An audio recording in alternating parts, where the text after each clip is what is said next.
রমজান মাসের দরজে আমরা দাঁড়িয়ে আছি।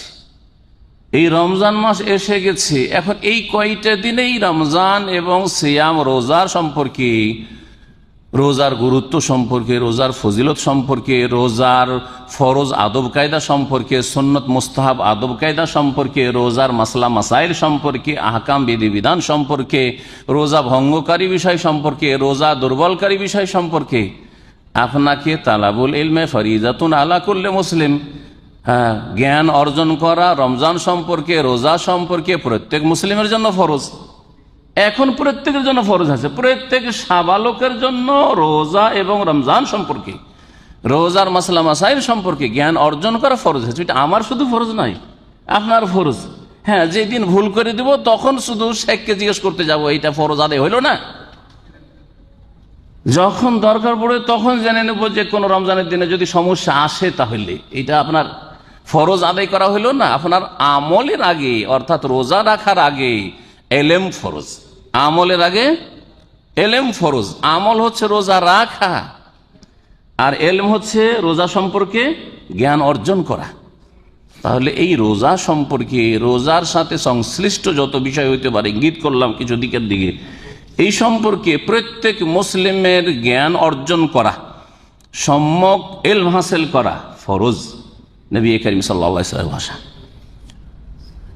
সুতরাং এই রমজান সম্পর্কে আলোচনা করব। যদিও রমজান মাস শুরু হয়নি, কারণ আমাদের দেশের নিয়ম হচ্ছে যে রমজান মাস যখন শুরু হয়, বা অনেকের নিয়ম হচ্ছে রমজান মাস শুরু হলে তো রমজানের মাসলা মাসাইল বা রমজানের বিষয়গুলি আলোচনা করে। কিন্তু এখানে এমন একটা অবস্থা যে রমজান মাসে তারাবি পড়ে মানুষ অনেকে কাজে চলে যায়, রাতে এখানে কাজকর্ম চলে, যার ফলে দিনের কথা শোনার সুযোগ নেই। হয়তো অনেকে খেয়ে দিয়ে ক্লান্ত থাকে, যার ফলে শরীর আর চলে না, খেয়ে দিয়ে লম্বা হতে চায়, যার ফলে আর মসজিদে যে আধা ঘন্টা এক ঘন্টা বসে এলম শিখবো রমজান সম্পর্কে তারও সময় নেই, হ্যাঁ, মন মানসিকতা নেই। সেই জন্য এই সময়টা হচ্ছে আমাদের জন্য সুবর্ণ সুযোগ, আপনাদের জন্য, আমাদের জন্য, যারা দিনের কথা বলছি তাদের জন্য, এবং যাদের ওপর দিন শিখা ফরজ তাদেরও জন্য, যে রোজা রমজান সম্পর্কে এলম শিখা ফরজ। এই সম্পর্কে আলোচনা করব। আলোচনা শুরু করার আগে ভূমিকা স্বরূপ একটি কথা বলবো, সেটা হচ্ছে যে আপনি ধরেন এই দাম্মাম থেকে কোন একটা জায়গায় জার্নি করে যাচ্ছেন, গাড়িতে, আজকাল তো গাড়ির যুগ, হেঁটে হেঁটে যাচ্ছেন, আপনি হেঁটে যাচ্ছেন, এখান থেকে কিছু দূরে যেতে। আমাদের গ্রামে হেঁটে যেতে হয় না, এক গ্রাম থেকে আরেক গ্রাম, আরে 10 কিলোমিটার 20 কিলোমিটার পর্যন্ত এককালে হেঁটেছি, হ্যাঁ, জানা আছে। হেঁটে যাচ্ছেন আর আপনার কাছে বালির বোঝা আছে, বালির একটা ব্যাগ আছে, এই বালির ব্যাগ নিয়ে 10 কিলো 20 কিলোর একটা ব্যাগ বালি ভর্তি করে, আর তারপরে আপনি হেঁটে যাচ্ছেন, আর যেতে হবে আপনাকে 5 কিলোমিটার হেঁটে। বলেন আপনার জন্য এই 5 কিলোমিটার যাওয়া সহজ না কঠিন? হ্যাঁ, কঠিন কিনা? রাস্তায় কিছু দূর গিয়ে ভেঙে পড়তে পারেন কিনা, অচল হয়ে যেতে পারেন কিনা? দুইয়ের এক, হয় বোঝা ফেলো, নামাও, বোঝা হালকা করো, আর না হলে এখানে পড়ে থেকে যাও, ঠিক কিনা? হ্যাঁ, এটা বুঝতে পারছেন, এই দুনিয়ার একটা উদাহরণ দিলাম। আমরা শখ করে কিন্তু পায়ে হাঁটা রাস্তাতে বোঝা উঠাই না, এই হাতে বোঝা নিয়ে কিছু দূর যেতে, হাট বাজার করে, হাট থেকে আস্তে আস্তে হাত এত ব্যথা হয়ে যা, চলে না, ধরে রাখতে পারছেন না, তাই না? তাহলে শখ করে কেউ বোঝা বহে না। দুনিয়া সম্পর্কে আমাদের যথেষ্ট জ্ঞান আছে, এই জ্ঞান দিয়ে দিনকে জানি, নিজের জীবনে সংশোধন করি, নিজের এমন বোঝাকে হালকা করি যেই বোঝা আমাদের কল্যাণ নিয়ে আসবে না, আমাদের কাজে আসবে না, আমাদের দুনিয়া আখেরাতের অনিষ্ট করে, দুনিয়া আখেরাতকে খারাপ করে, ভবিষ্যৎকে অন্ধকার করে, এই রকম বোঝা নিয়ে আমরা চলাফেরা করছি। সেই বোঝার নাম হচ্ছে গুনহার বোঝা, পাপের বোঝা, পাপের বোঝা। আমরা প্রত্যেকেই পাপের বোঝা নিয়ে কিন্তু চলাফেরা করছি। আর গন্তব্যস্থানের দিকে, যে গন্তব্যস্থান হচ্ছে মৌত,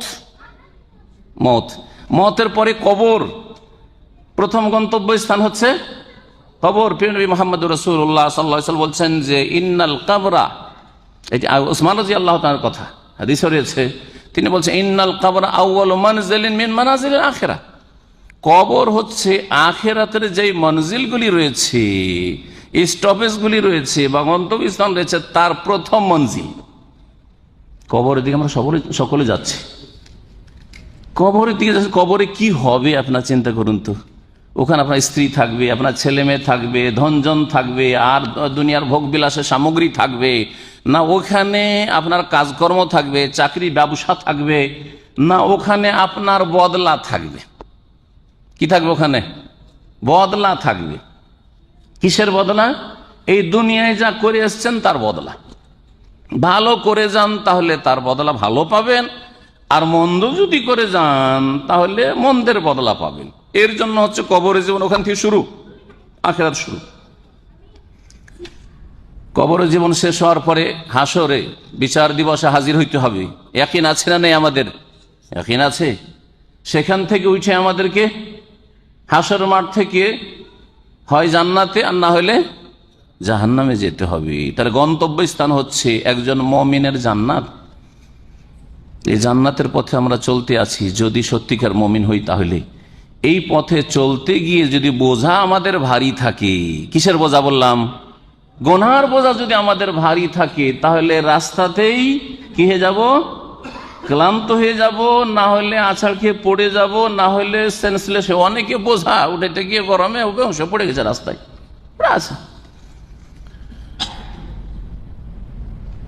এরকম হবে না? হবে না? এখন এই রমজান সম্পর্কে বলছি। রমজানের আগে এই গুনহার বোঝা থেকে নিজেকে যদি হালকা না করেন, নিজের শরীরকে হালকা করেন, নিজের অন্তরকে হালকা করেন, গুনহার বোঝা থেকে নিজের জবানকে হালকা করেন, গুনহার বোঝা থেকে যদি না করেন, এই গুনহার বোঝা নিয়ে চলতে গিয়ে রমজানে ঢুকে গন্তব্যস্থানের দিকে যাচ্ছেন, ওই সময় আপনি আছাড় খেয়ে পড়ে যাবেন। আছাড় খেয়ে পড়া হচ্ছে ভালো কাজের, নেকির কাজের তৌফিক না পাওয়া। বদনসিব হয়ে রমজানেও থেকে গেলেন। কিসের কারণে? আপনার ভাগ্যবান হওয়া আর নেক আমলের তৌফিক পাওয়া। রমজানে অনেক ভালো কাজ করতে পারলেন আপনি। ফরজ ওয়াজিব তো আদায় করলেন, সুন্নত মুস্তাহাব আদায় করলেন, একটি তারাবি পর্যন্ত ছুটলো না। ফজর ছুটা তো দূরের কথা, হ্যাঁ, রোজা ছোটা তো দূরের কথা, আপনার সুন্নত মুস্তাহাব গুলোও ছুটেনি, কোরআন খতম করাও ছুটেনি আপনার।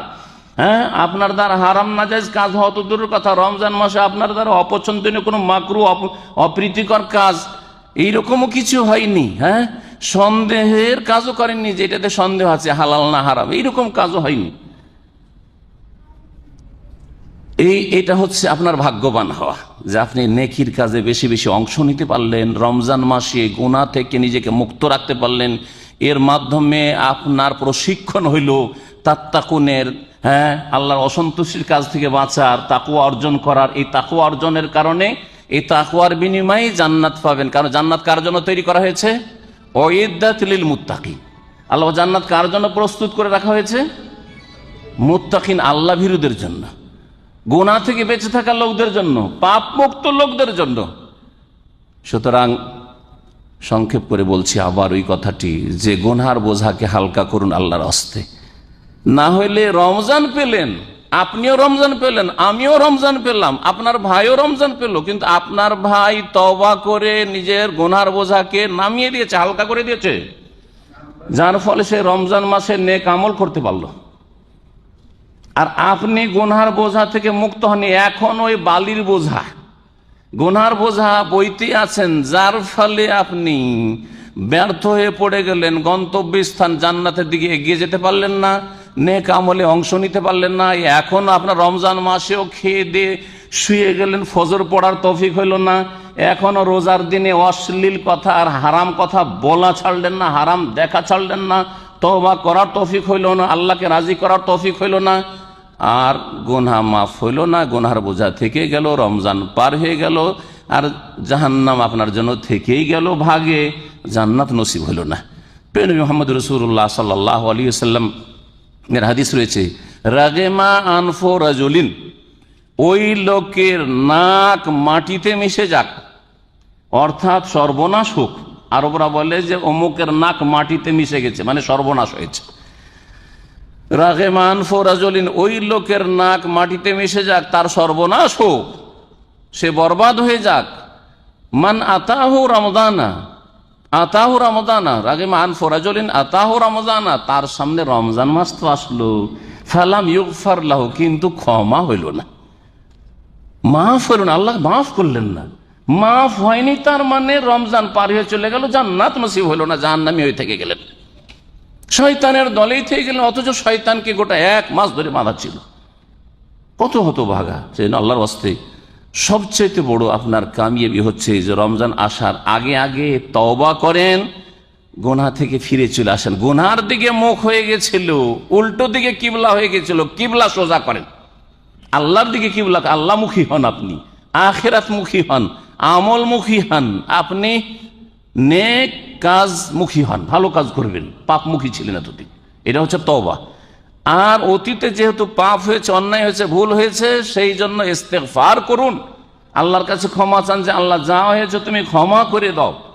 নবী করিম সাল্লাল্লাহু আলাইহি সাল্লাম রমজানেও অন্য মাসেও, শুধু রমজানে নয়, দিনে 100 বার করে আস্তাগফিরুল্লাহ ওয়া আতুবু ইলাইহি পড়তেন।